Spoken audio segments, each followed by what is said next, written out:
Welcome to Game Changers with Molly Fletcher, where we take you behind the scenes with peak performers to learn what makes them tick and discover how you can apply their lessons to your life. I'm your host, Molly Fletcher.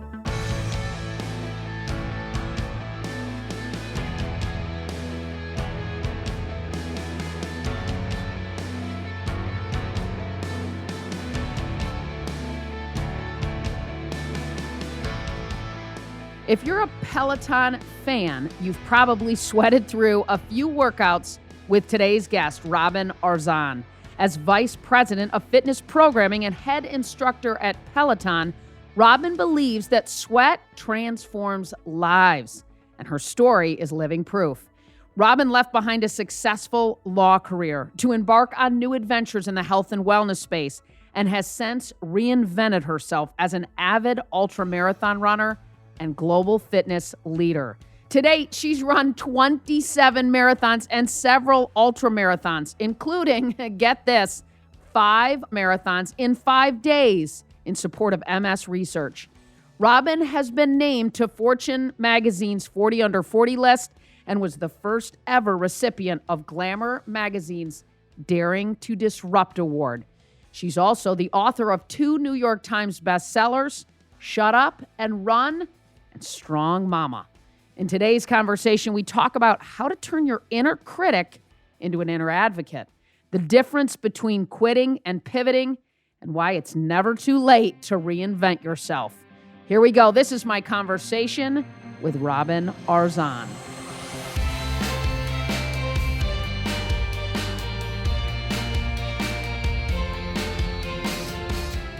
What fun to have you on. I want to start with your upbringing and the early influences in your life, right? Who and what about your early years shaped you the most, Robin, into who you are today? Oh, gosh. For sure, my family. My family is my original wolf pack. My mom as a Cuban refugee, and my father as a janitor turned lawyer, turned community organizer and proud Boricua. So I think that they were my most crucial, pivotal influences for sure. That's awesome. So everybody listening knows you as the Peloton, rock star, right? And for your Peloton workouts, but they might not know how you reinvented yourself, which I think is an absolutely awesome story. Tell me a little bit about your own wellness journey. Well, I would say it was non-existent as a kid. I was not an athlete as a kid. I was the arts and crafts straight A student. Nobody in my family really played sports. So it was like, hanging out on my abuela's stoop in Philly, like watching my cousins play soccer, in the summer, but I was never an organized sport. So I didn't really understand wellness and movement. I didn't have movement in my superhero toolkit until adulthood. I started lacing up when I was in law school, and that became my introductory, rudimentary class, in movement. Was really a self-taught curiosity as a runner.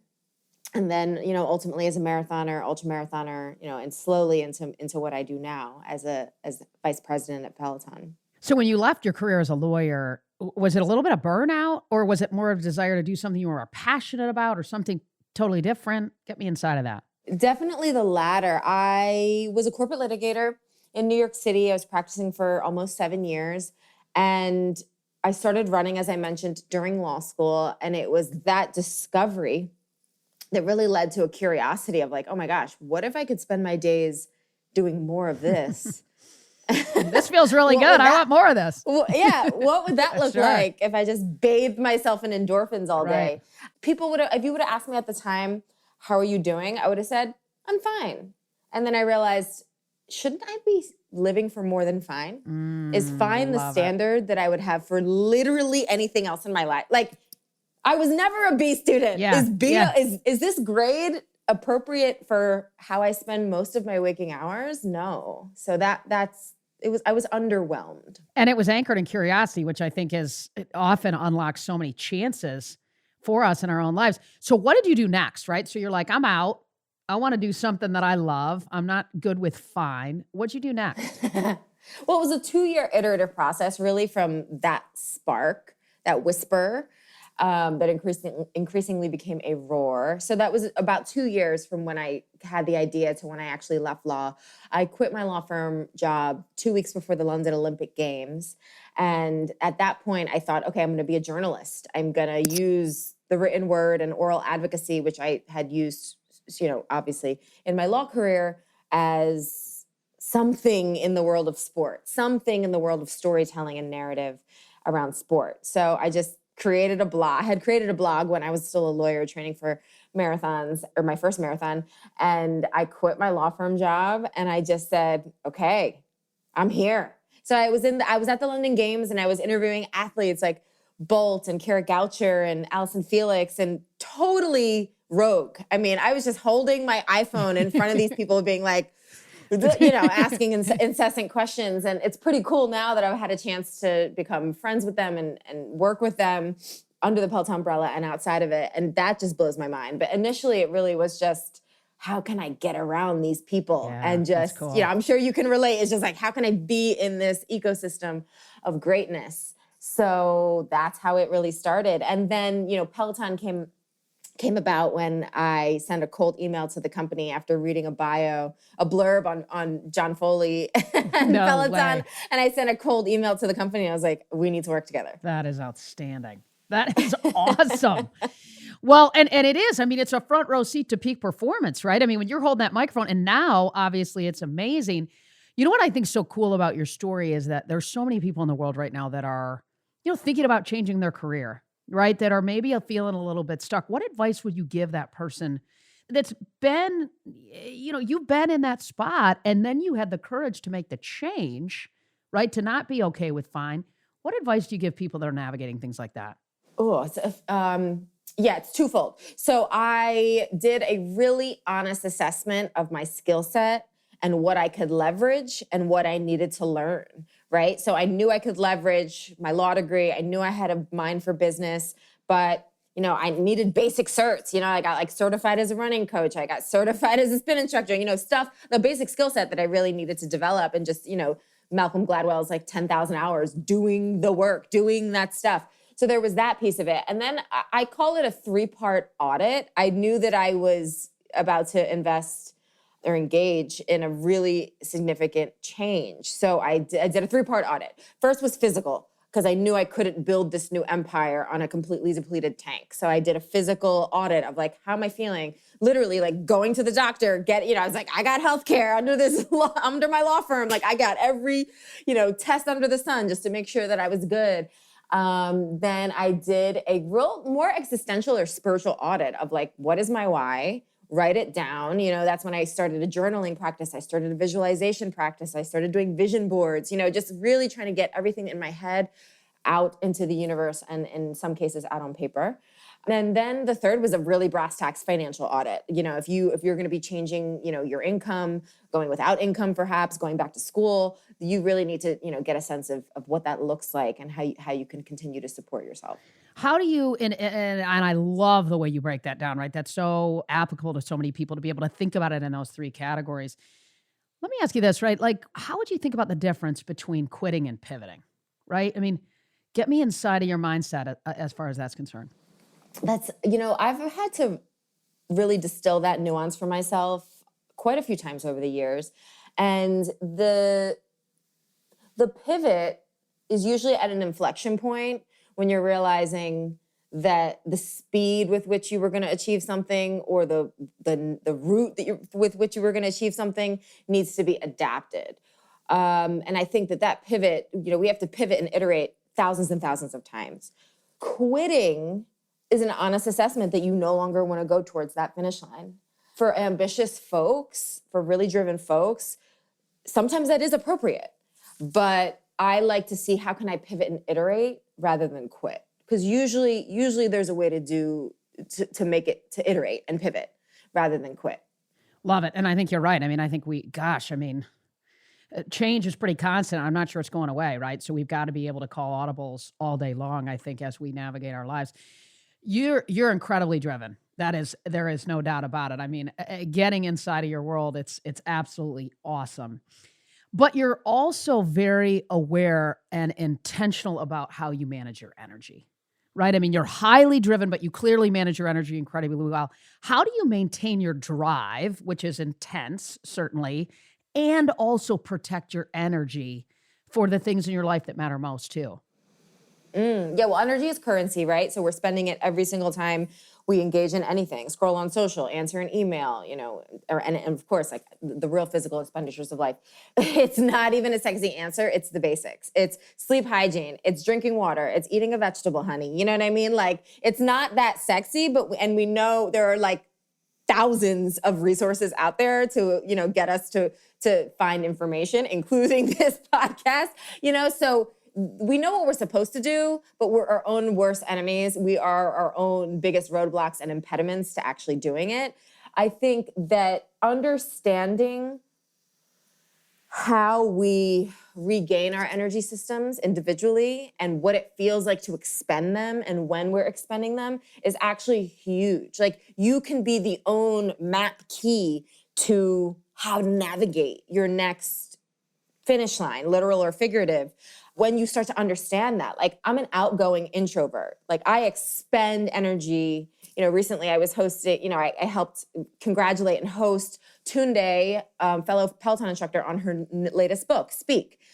I was energized to be there, but I actually expended my own energy system in the presence of so many social in-person interactions. I know that about myself. So I actually pivoted my workout schedule. So this morning I could do more solitary computer work and do my heavy deadlifting session tomorrow, rather than I know how to massage that pivot, because like that's the physical and energetic energy systems.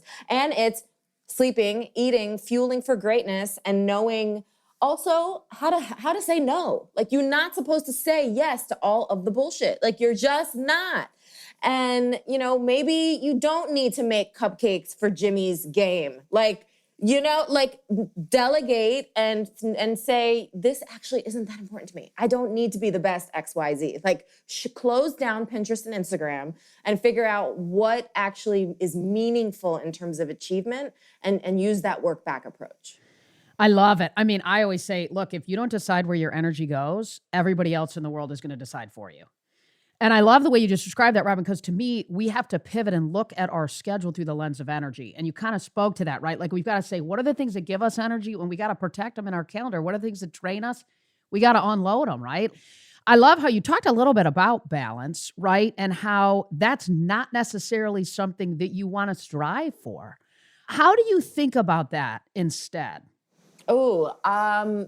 Balance is such a dirty word to me because of how it's been misrepresented and I think misinterpreted in society. We have this illusion that balance means I am the best executive, I'm the best partner, I'm the best mom, I'm the best, and all the titles and nouns that we are in the world and all the ways we're represented in the world. It's even Steven. That is such nonsense.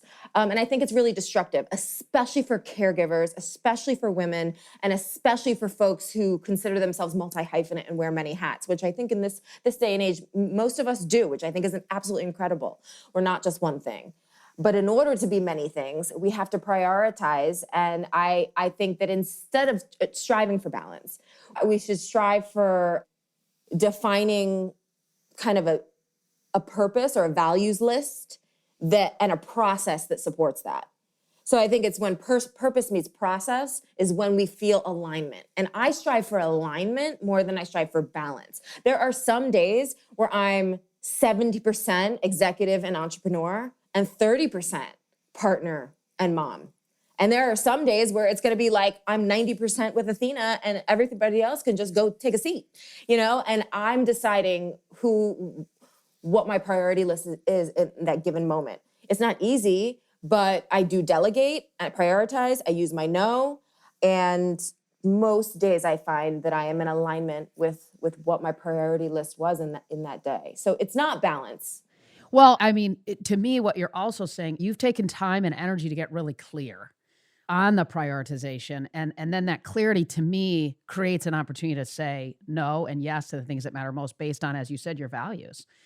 And having the courage to do it. But I think we've got to be gentle and measure ourselves, not on a daily basis, because like you, me too, right? Sometimes I'm, we have 3 daughters. Sometimes I'm, locked in. It's 90% that. Sometimes it's 90% the other. And so I think particularly women, we got to be gentle on ourselves and not evaluate ourselves daily, but maybe weekly, monthly, annually. Seasonally, right? Like what chapter are we writing right now, And that it's okay to have a little bit of give in certain areas of our lives. I love your masterclass on mental toughness. It is awesome. How do you define mental toughness? I mean, just for our listeners, get me inside of that a little bit more. I think it's the inner knowing that you've survived 100% of your worst days, and whatever comes at you, you'll figure it out. Like there's an inner quiet and confidence that comes with mental toughness. If you had to try to teach somebody mental toughness in a minute or two, how could somebody begin to cultivate it? If they're like, I don't think I really got it, right? How could they cultivate it? I think it starts with storytelling. We become the stories that we tell ourselves. So whether we're telling ourselves, so can you reframe your own existing narrative from a new light? Like start with literally taking pen to paper and write down 5 things that you're proud of that have happened to you. And then continue the list, make a new list and say 5 things that you wish didn't happen to you, but you survived anyway. And then we start to tell ourselves a different story around those things. That is how problems become power. That is how pain becomes power, And then we realize, oh, shoot, I've been through that. I can do this. And I firmly, firmly believe a movement practice is crucial. I think that confidence is a side effect of hustle.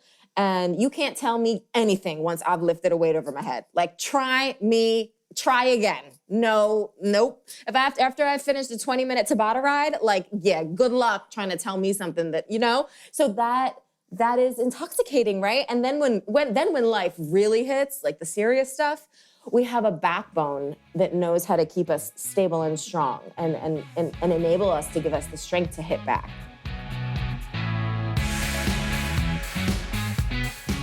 Hi there, it's Molly, and I've got some exciting news to share with you. In just a few weeks, I'll be launching my first ever on-demand course that's crafted to help you up your game and unlock the drive to fuel next level success. Go to mollyfletcher.com/waitlist to join the waitlist, and you'll be the first to know when my new course launches and get an exclusive discount. Again, that's mollyfletcher.com/waitlist. Are you ready to up your game? Join the waitlist today.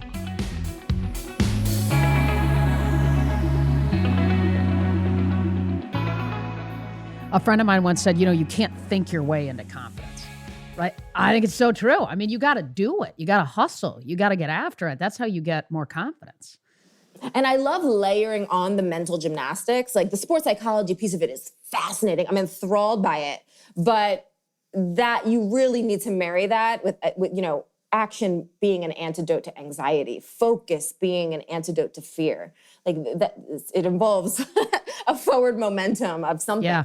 What do you do personally to strengthen your mental toughness? Maybe how do you start your day? How do you end your day? What are the things you do in between? Because you're clearly incredibly intentional about it.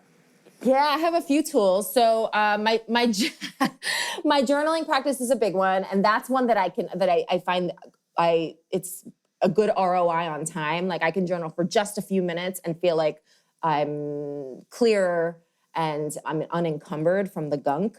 And sometimes more focused, depending on what my journaling practice is. Then breathwork meditation, that really, really helps my nervous system and helps my mind-body connection. Visualization practice, especially before big meeting, big lift, big race, really jumping into my own highlight reel of lived events. It's like I'm already funding and starring in my own movie. And we can all star in our own movie. So create your own mental highlight reel of your 5 to 7 greatest hits. Like those 5 things that you wrote down that you're proud of, conjure them in your head, before you go to bed at night. It takes 2 minutes, but I visualize like succeeding a certain race or, being successful in, and these are things that I've already experienced. And then I take it one step further of like, okay, then how could it end up in the most perfect way, whatever it is, whatever the goal is, and really distill it and detail it and start to crystallize it in my mind. So that's a visualization practice. And I use movement as medicine. I use movement to metabolize all the BS, right? So sometimes it's not even an intentional, like, I'm stressed, I need to do this. It's just, I have a movement practice that is not negotiable 6 days a week, normally like 2 hours a day. And that keeps me sharp. You know, you talked about visualization. I'm curious, do you also visualize yourself in tough moments and recovering from those? Yes. Okay. That's an interesting one, right? Because we don't want to go so down the rabbit hole that it becomes then like a worry session, right? But I think we all know the power of positive thinking, but I think when we add a dose of realistic thinking, it makes us even more powerful, right? And when I have those, I call them brain dumps, and I often do them actually in journaling sessions of like, what are all the things that I'm kind of nervous about, X, Y, Z, and I just put them all on the page, and then I cross out the things I cannot control. Love it. And then I focus on the things I can control, and then I start to chip away at that. It's like, okay, like what? And then really, if I'm going into it, and then it's like, okay, this is more of a mental thing. This is more of like practicality, like get to the race on time, that kind of stuff. It gives you a framework for telling that story in a more achievable way. I mean, one of the things, candidly, I've had a hard time with is also like you sit down with this blank sheet of paper, where do you start? But I like how you just frame that up. Here's something that I'm worried about or that I'm afraid of, or here's the controllables and the uncontrollables. Cross out the uncontrollables. That's outstanding. Is there any other frameworks you lean into in journaling that, I mean, I would just love to know what they are. I mean, it feels so, having that framework or a category by which you lean into feels helpful. Yeah. So there's the brain dump. There's also, I have a gratitude practice where I'll just try to, recency in a gratitude journaling, I think is very effective because sure, we can write down like, we love our dad, we love our partner, I love my cat, and yes, you should have an appreciation for those things. But what if you made it, in the last 24 hours, I am grateful for, and this was especially relevant during the pandemic, I'd be like, what am I grateful for in this room right now that I have not looked at? I've only looked at this for the last 8 months. Like, I'm going nuts. And it almost became like a fun game of like introducing like a rosy Instagram filter of stuff that's right in front of my face. So that's my gratitude piece. And then I will sometimes set a timer for 5 minutes and just be like, this pen is not leaving your hand. And you are going to sit here.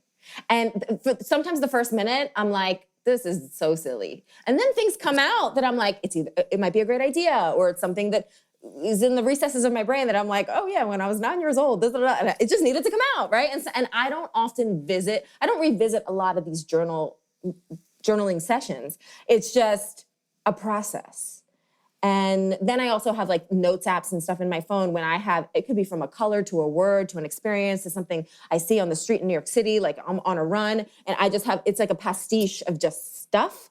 And a lot of that will become like a scrapbook. And sometimes those things I then blow out into a vision board. Okay, so question. Everybody has days where they're very motivated, right? Like even I would imagine, Robin, from time to time, you might wake up and feel that way. What do you do on those tough days? You probably lean into your mental toughness practices and some of the things that you already talked about. But is there anything else really tactical that you say, man, when I'm feeling stuck and unmotivated, this is what I do? I'm unmotivated most of the time. Like most of the time, I don't want to do it. I know exactly how it's going to feel. On my run this morning, before I was on the tread and I was like, God, I know this is how this is going to feel. Like this tempo run is going to feel awful. And I know, it's just, it, right? So I did not want to do it, but I take the emotionality out of it. Like this is the process. Like this is in my schedule. This is what I'm doing. And this is just, I have defined myself of the character of the type of person who just does it. So this is where it's important, I think, you establish the process, you establish the purpose. You say, what is my why? You make it matter, you make it happen, period. And then you have established enough consistency under your belt to have the confidence to know when you can pivot, when you can iterate. Like this morning, I normally, every Friday, I have a heavy lifting session. Today, I'm not doing it. I'm doing it tomorrow because of my energy system, right? But I have a way to storytell around that. The tricky thing is that you don't want to then, it's a slippery slope. And then it's like, okay, and then you're telling yourself the story. Well, it's like, oh, but I did this and I did that. And I said, no, Like excuses are just lies we tell ourselves convincingly. So just get up and do the thing. And if you keep falling off, there's something in the process that's broken. You have not established a purpose that is meaningful enough, period. Because if you are hungry enough, you will make it happen. If you make it matter, you will make it happen, period, end of story. To me, it's all about the process, right? The best coaches in the world, they don't talk about winning. That's not what they talk about, right? They talk about the process, the behaviors that drive the outcome you want. Okay, here's the thing. You've ran 27 marathons. I mean, that is a staggering, in my opinion, amount of marathons. What motivates you to keep doing them, right? And what do you learn about yourself when you run them, when you train for them, and then when you execute against it? Oh, that's such a great question, because I would say 2 marathons ago, I was not loving the process. I was dreading every run. And I realized, oh gosh, girl, are you doing this more because you feel like you have to, or for like likes on Instagram or some other kind of nonsense? And I learned the most from that training cycle, because I realized it was not about the love of who I am and who I'm becoming along the way, which is what I started loving about running marathons in the first place, is I had so much self-respect for who I became along the way. So this last one was my first one postpartum. My daughter was 9 months old.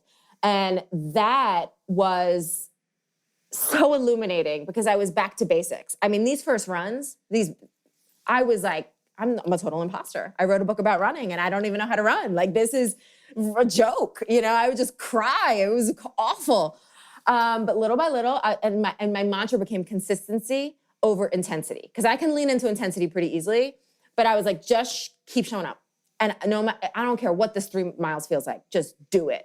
And I released myself from split times, from pacing times. I was just like, just get, the basics, just get the framework, build the foundation of the house. And now I can say, I'm faster than I've ever been. I'm stronger than I've ever been 1 year out. And it was because of the consistency. And then I layered on the appropriate intensity. But the motivation for marathons, I will say, like, I've slipped. In the past, I've slipped, that the motivation wasn't really, because it has to be more than a medal. It has to be more than likes on Instagram. And I've definitely made my mistakes in having other people's goals be my pretend goals. And when you're in the thick of it, and when you're in that 20 miler and you feel like shit, there is no sugarcoating that. You need your own North Star. Yeah, I mean, I think if you chase the gold medal, or the medal, if you will, I mean, when you chase achievement, it's not sustainable. When you chase the process and you chase fulfillment, it's never ending, right? Which is sort of what you're describing. I love it. Okay, you wrote a book, Strong Mama, which I think is just, we have 3 daughters. I know you have a miracle. It's the best thing in the entire world. What made you decide to write Strong Mama? Get me inside of that. I wrote Strong Mama on my baby moon with my husband, and I was endorphin filled after a 60-minute boot camp with Jess Sims. I think I was like 8 months pregnant or something. And it just poured out of me. And it was a love letter to my baby. And I felt like my baby was my workout partner. I had a very active pregnancy. I ran, I strength trained, I taught at Peloton, I was on the bike. And movement, was and is a huge part of my life. And I wanted a teachable moment for when baby is like, but mom, why are you going to run? It's like, well, I'm taking care of myself so I can take care of you. Self-care isn't selfish. In our house, it's a foundational value that we will continue, both my husband and I, to continue to model to our girl. And then she'll have her own relationship with whatever that means for her, Awesome, Robin. So we end with rapid fire. I'm going to hit you with a couple. You ready? Let's do it. What's a book that changed your life? Oh, I would say Rich Roll's memoir changed my life. It really made me understand how movement can be medicine. And now he's a dear friend of mine, and he hosts really amazing conversations. So I would say that became a very pivotal inflection point for me. Awesome. What's your favorite mantra? My favorite. I have so many. I know you do. That's it. Yeah. You know what? My favorite mantra is actually pretty simple. It's I am, and I usually complete it. That was my very first marathon mantra. And it's like, I am. And then it's either, it's the cadence of footsteps, or it's the cadence of, cadence of the bicycle, and it's I am, and I can complete it with whatever it is I want to achieve in that moment. Love it. I love it. Okay, I just need a tip. This is really for a lady that works for me and my brother who are Peloton maniacs. How do you get a shout out on the leaderboard? Our leaderboard is growing every single day. And I would say, first things first, join before the class because a lot of shout outs will happen in the pre-show 4 minutes before the class. Also, make your leaderboard name something that we can say pretty easily, right? So if it sounds like an AIM name from 1999 and it's very complicated, convoluted, you're probably not gonna get a shout out because I have to think about it. Like I'm in the middle of a sprint, I gotta look down and see Sally 212, not 57432. It's gotta be like pretty easy. It's gotta be tight. Yeah, I love it. What advice would you give your younger self? Ooh, girl. I would tell her, I've expanded this because I have been asked this in the past. And my answer used to be succinctly that pain becomes power. And I would continue that. I would say pain becomes power, but you will ultimately find that protecting your peace is the ultimate flex. Boom, drop the mic. I love it. So the show's called Game Changers. So one last question. Who's a game changer or what's a game changer that inspires you and why? I'm going to say my girl, Allie Love. She is my teammate at Peloton. She has just completed, filming a show that she's going to host for Netflix. And I just find a lot of synergy with her. She's like a creative content, spiritual sister. And I find her very inspiring. She's been on the show. And by the way, I've never heard any. Oh, she has. Amazing. Yeah, I've never heard anyone talk so fast in my entire life. I was like, girl, wait, slow down. Great energy. Hey, Robin, thank you for being you. This was super fun. Thanks for having me. Take care, girl.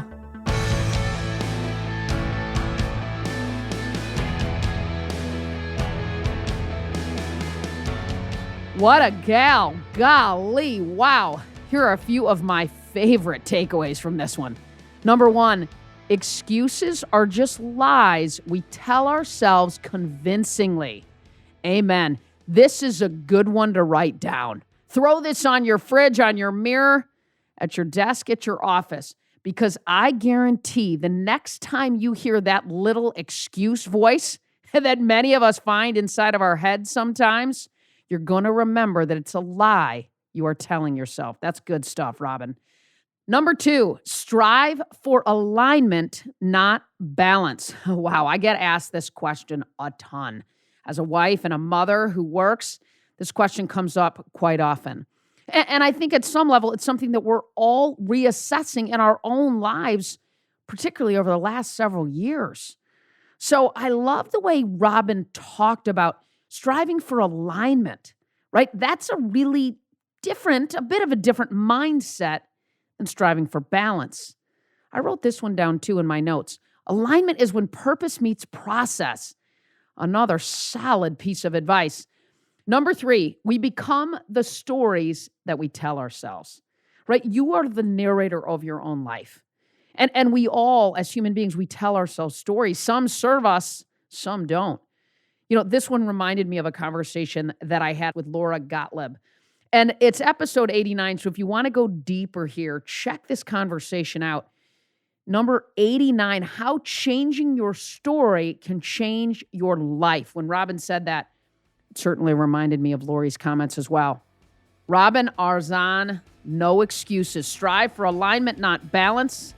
And we become the stories that we tell ourselves. Love it.